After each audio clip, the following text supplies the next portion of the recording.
A Pocketful of Kisses by Audrey Penn, illustrated by Barbara Leonard Gibson. A Pocketful of Kisses.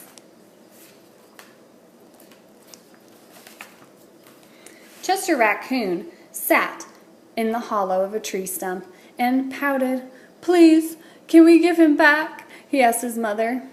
"I'll be really, really good if we give him back."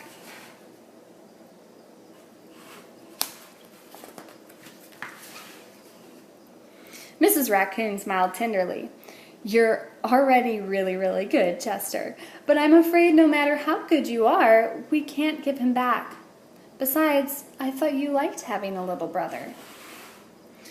"I did like it at first," admitted Chester, "but now he plays with my toys and swings on my swings and reads my books, and then he pulls my tail and talks to my friends and follows me wherever I go." Mrs. Raccoon lifted Chester onto her lap and smoothed out his worried, furry forehead. "That's what little brothers do," she explained in a very motherly tone. "It's no different than sharing the woods or sharing the stream or sharing the food we find.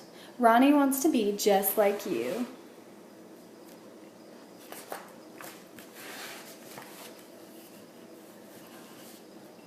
Mrs. Raccoon placed Chester on the ground and smiled at him with the soft, loving eyes he knew so well. "I think someone needs a kissing hand," she said in a voice that was warm and inviting.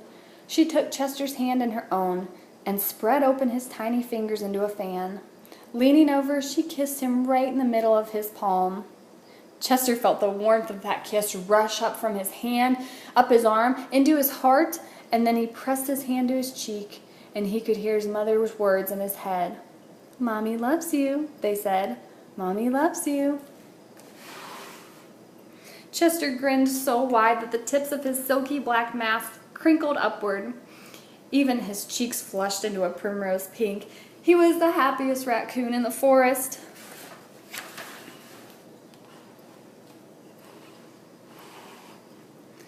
Then, in the blink of a moment, all the joy went out of their little raccoon. His pink cheeks paled, and a tiny stream, hot tears fell like spring rain down his little sad face.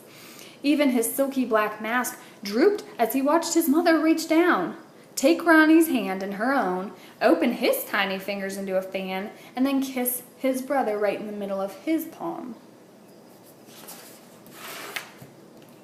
That was my kissing hand," Chester gasped in the saddest voice his mother had ever heard.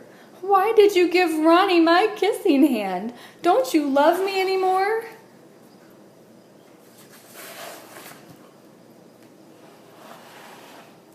"Oh, Chester," cried Miss Raccoon, "of course I love you." "Then how come you gave the baby my kissing hand?" asked Chester.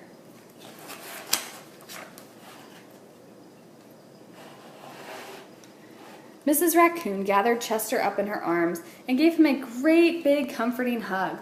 "I would never give Ronnie your kissing hand," she assured him gently. "That was his kissing hand. Now you each have one of your own."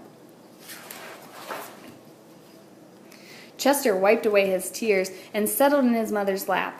"If you give both of us kissing hands, won't you run out?" Mrs. Raccoon laughed. "Oh, would you like to hear a story?" she asked Chester. "About kisses?" "About stars," said Mrs. Raccoon. Every night, just before the sun goes down, it reaches out with its rays and touches every star in the universe. One by one, the stars light up and shine down upon us, even on nights when we can't see the stars. They're up there, sparkling away, no matter how many stars fill the sky. The sun will never run out of light, and its rays will never stop reaching out to them. That's the way it is with the kissing hands. When somebody loves you, their kisses are like sun rays, always there and always shining. No matter how many kissing hands I give you and Ronnie, I will never, ever run out.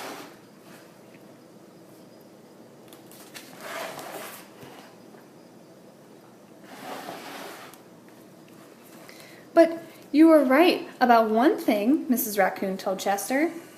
Ronnie's big brother widened his eyes and looked surprised. "What's that?" he asked his mother. "You are the big brother, and that deserves something extra special." Mrs. Raccoon put Ronnie on a swing, and then took Chester's right hand in hers and spread open his tiny fingers into a fan. Leaning over, she kissed him right in the middle of his palms. "That kiss is for your pocket," she told him.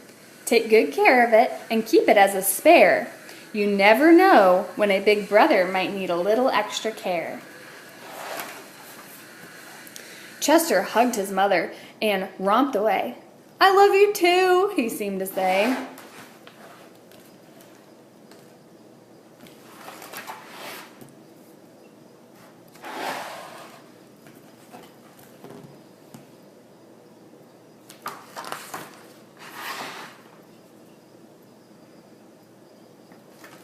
The end.